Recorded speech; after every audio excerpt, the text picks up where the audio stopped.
Hey there, truth seekers. Welcome to episode 168 of the Bible Difficulties and Answers podcast. I'm your host, Lance Smith, and today we're diving into Exodus 25:18. If it's wrong to make graven images, why did God command Moses to make one?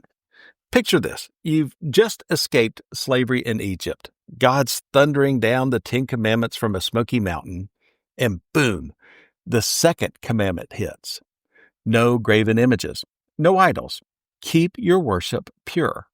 But fast forward a few chapters, and God himself is handing Moses blueprints for the Ark of the Covenant, complete with instructions to craft 2 golden cherubim, winged angelic figures right on top.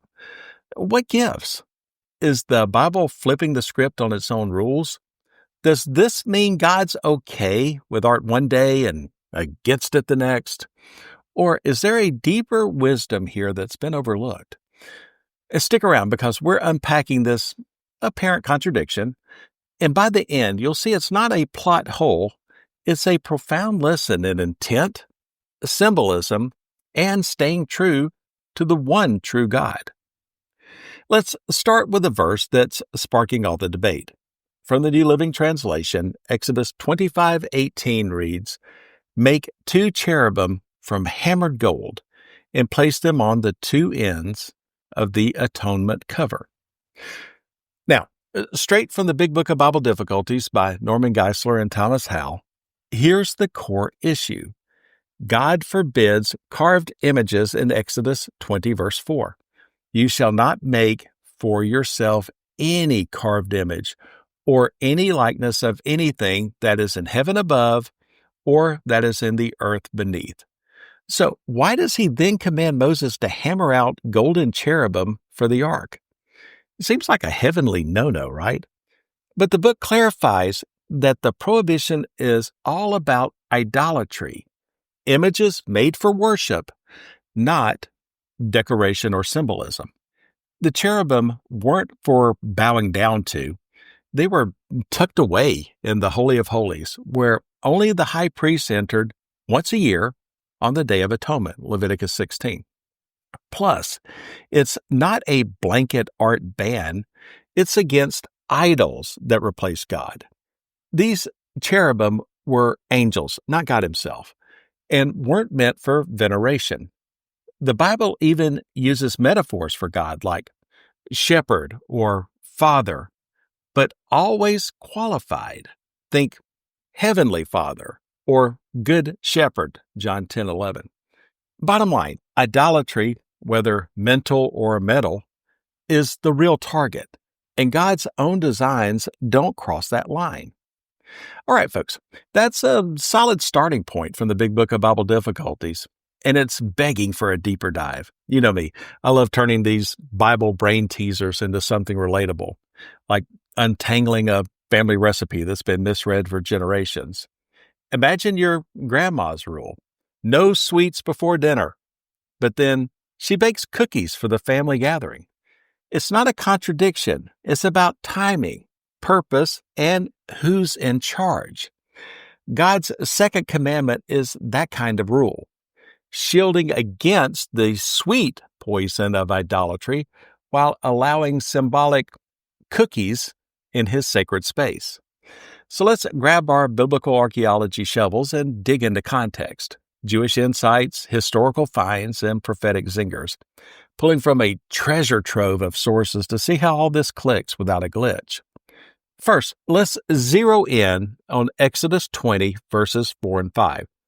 "You must not make for yourself an idol of any kind or an image of anything in the heavens or on the earth or in the sea. You must not bow down to them or worship them, for I, the Lord your God, am a jealous God." Catch that? For yourself flags personal idolatry, and bow down or worship locks in the intent. This wasn't a total art ban. It was a firewall against the pagan chaos around Israel. Think Egypt, where they had just escaped. Gods like Ra as falcons, Anubis as jackals, Statues fed and paraded like divine pets. God saying, not here. Worship me alone, invisible and infinite. The cherubim, they're God's design, not Israel's side hustle. Crafted for the ark, his portable throne, they're like fancy armrests, not the ruler himself. As 1 Samuel 4:4 puts it, God is enthroned between the cherubim. They point to his glory, not pretend to be it. Here's a modern spin to chew on. It's like a no photos rule at a VIP concert to stop bootlegs. But the band hands out official posters. The cherubim are those posters, authorized gear that amps up the vibe without stealing the show. Bible Hub scholars nail this, saying the cherubim were fashioned at God's explicit command as symbols in his worship system, not objects of it. No bowing, no serving, just a heavenly heads up. Now, let's pivot to Jewish tradition with Carl S. Ehrlich's essay, Make Yourself No Graven Image, the Second Commandment in Judaism. Ehrlich, a York University scholar, digs into the 613 commandments with the 10 words, not commandments, that's the Christian twist, as the covenant's heartbeat. Synagogues worldwide flaunt those rounded top tablets, 5 commands each, mirroring the full Torah. The second commandment, Judaism weaves it uniquely. Exodus 20, verse 2, I am the Lord your God who rescued you from the land of Egypt, is the first, a redemption rally cry. Then, 20, verse 3, you must not have any other God but me, launches the second, rolling into the no images ban. That's 20 verses 4 to 6. This links polytheism with idolatry. Any other God is a carved impostor. Ehrlich highlights this not about denying other gods' existence, but dismissing what pagans call gods. Think Isaiah 37:19's not gods. It's like God saying, skip the knockoff menu. My feast's the only one that counts. Veritas Domain backs this, noting that the ban targets idolatry's purpose, while cherubim serve a higher, non-idolatrous call.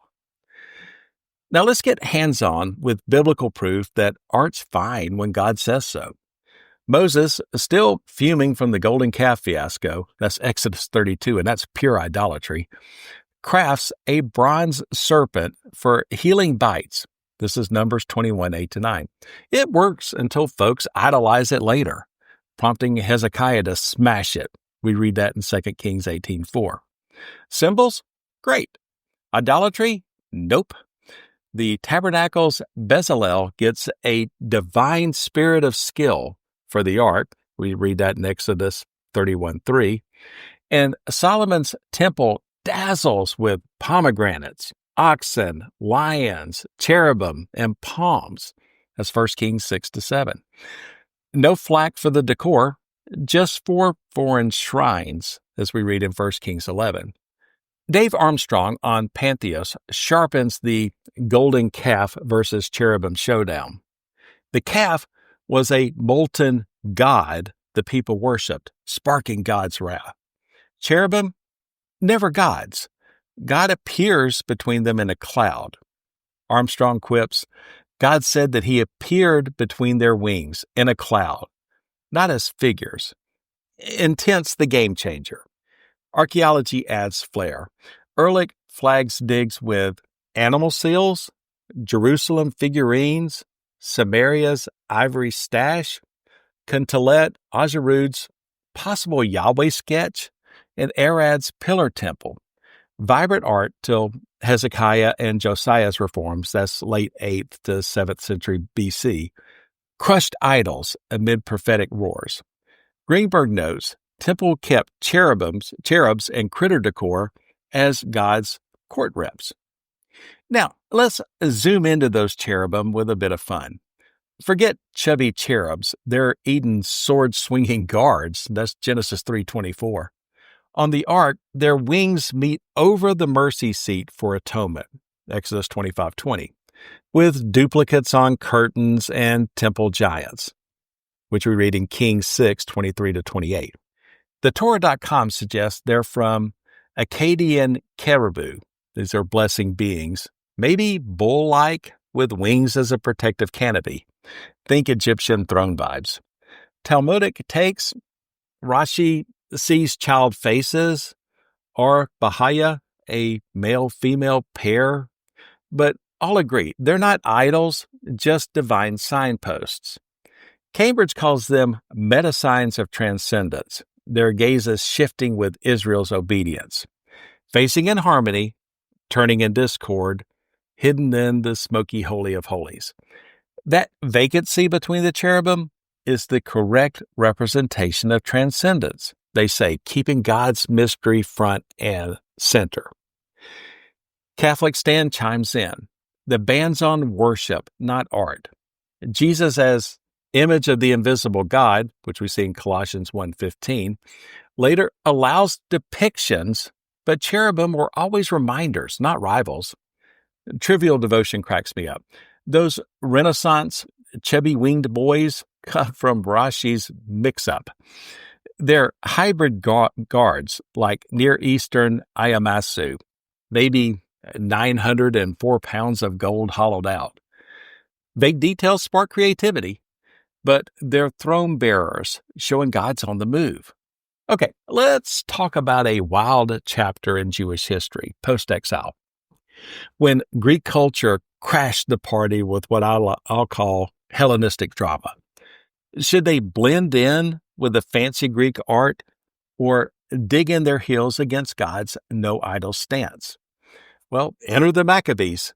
They smashed those pagan statues, but, plot twist, ended up ruling a kingdom with a Greek flair.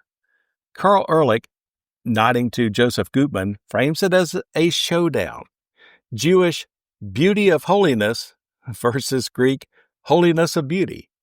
Yet synagogues today, they're rocking Decalogue art like it's no big deal. Proof symbols beat idols every time. Martin Buber calls Jews ear people, but that's old news. Art was thriving without turning into idol worship. And get this, the Decalogue gets read thrice a year, twice weekly, once at Shavuot, to skip daily recitals and dodge some sectarian fuss. Ashkenazim pops up to stand, Sephardim chill to sit, treating all 613 commands as equals. Even Gematria jumps in, leaking Torah 611 to the first two direct commands, God's own voice laying down the monotheism law loud and clear.